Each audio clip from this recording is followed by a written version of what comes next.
Well, it's hard to believe January's almost over. February begins Wednesday. Ash Wednesday's in February, and so's Valentine's Day. Somebody asked me the other day, have you got a date for Valentine's? I said, yeah, February 14th. I mean, you know.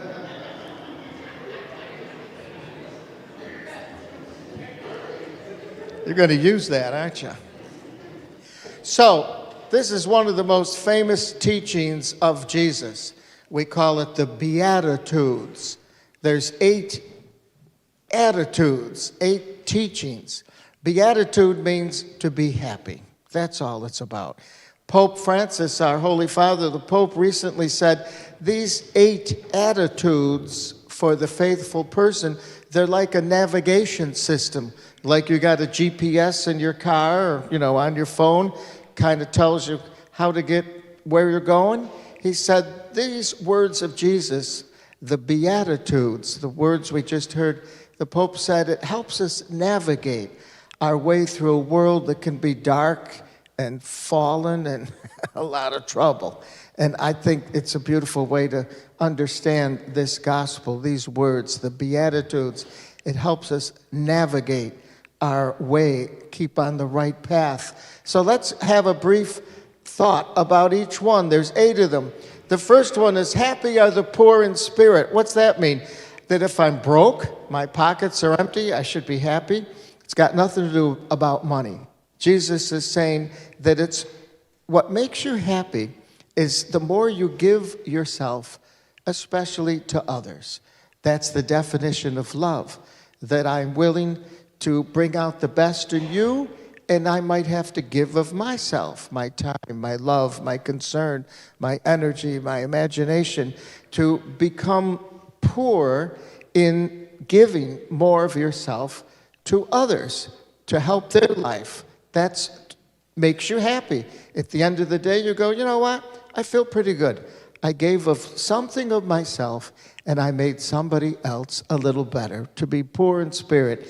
The second one is, happy are the sorrowful. Happy are the sorrowful. What's that mean? I got to be happy if I get a word from the doctor that I got something wrong, with me.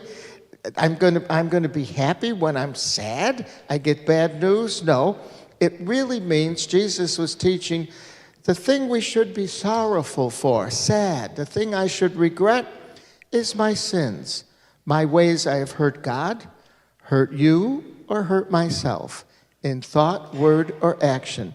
I should be sorrowful. I should show a little regret for my sins, what pain or hurt I have brought to someone else.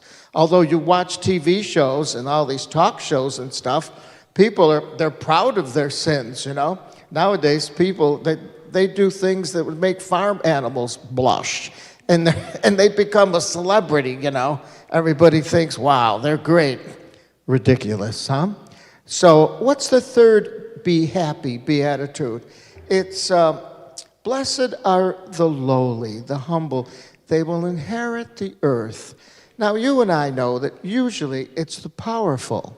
It's the big people, the very rich who inherit the land. I mean, they have everything, They step over people. They grab all they can get. They do whatever it takes to not just inherit, but to get more stuff, more of the earth. They don't mind, trumping out everybody else. But what's it really mean? Blessed are the lowly. They will inherit the earth. The lowly are the ones, people that are close to the earth. We call them, good people. They're the salt of the earth. They're humble, meaning they got it right. They know every good thing is a gift from God. And they can earn and inherit. They can get whatever they want. But they're not going to step over people to do it. They're going to appreciate what they have and hope that everybody else can do okay. They're close to the earth. They're real people. What's the other be happy? Happy are those who hunger and thirst for things that are right and holy and good. Now, we all want We all want to be happy. I could take a survey. I could say, anybody here want to be happy? Raise your hand. Raise your hand. Anybody here want to be happy? What? You don't want to be happy? No, I'm not going to hang out with you. You know what I mean? All right. So happy are those who hunger and thirst for things that last, things that are important. Hunger and thirst for a friendship with God. Now, you can hunger and thirst for a lot of stuff: power, money, affection, prestige. It's okay. That's all right. But what's the big thing to really have a hunger and thirst for? A closeness to God, a friendship with Jesus. Bruce Springsteen sang, everybody's got a hungry heart. And we do, and that's okay. But at the center of it, we should have a thirst, a hunger for a friendship with Jesus, our friendship with God. What's another be happy from the gospel? Be happy those who show mercy to others. Well, mercy. Now, mercy is like compassion. You feel for somebody, especially if they're in trouble, they're suffering. Mercy is like compassion. It's like being sympathetic. All those words mean the same thing. You're not afraid to have a heart for somebody who's suffering. Usually we like to run away from suffering. But for the friend of Jesus, which you and I are, we should have a merciful attitude. And it will help us to be happy. If you share someone's trouble, you listen to somebody's broken heart for a few hours, at the end of the day, you are happy. You say, gee, I did a good thing today. Even if I just listened to that person's troubles. Blessed are those who are merciful, compassionate, sympathetic. What's another be happy from the gospel? Happy are those who have a pure heart. Well, in English, it came out pure heart. But in the language of Jesus, the real word is blessed are the single-hearted. People who have an anchor in their life.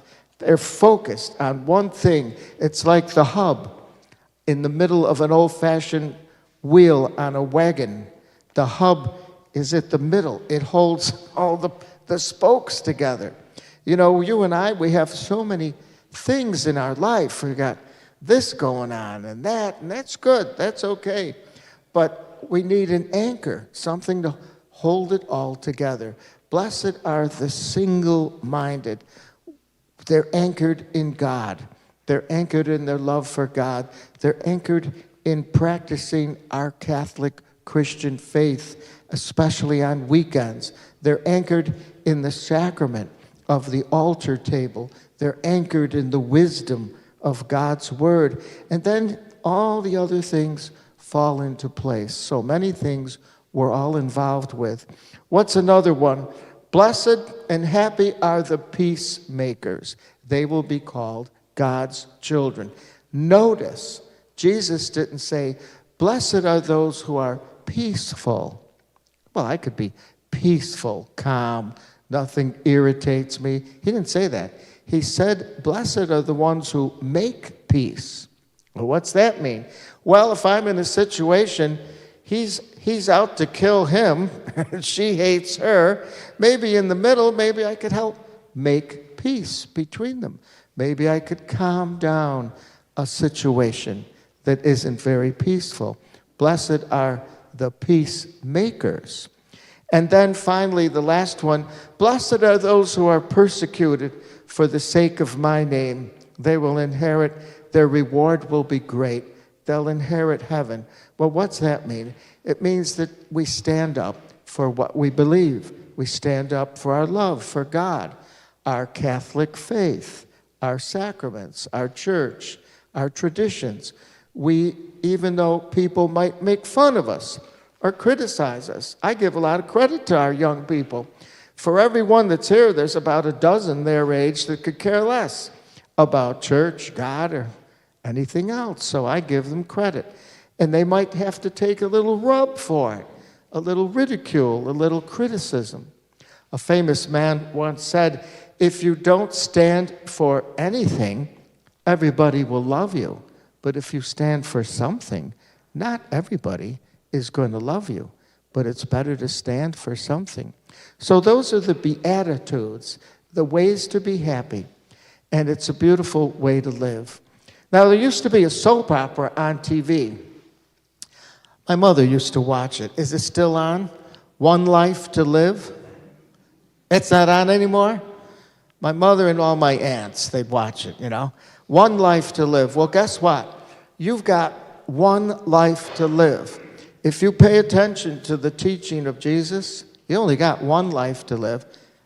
These will help you.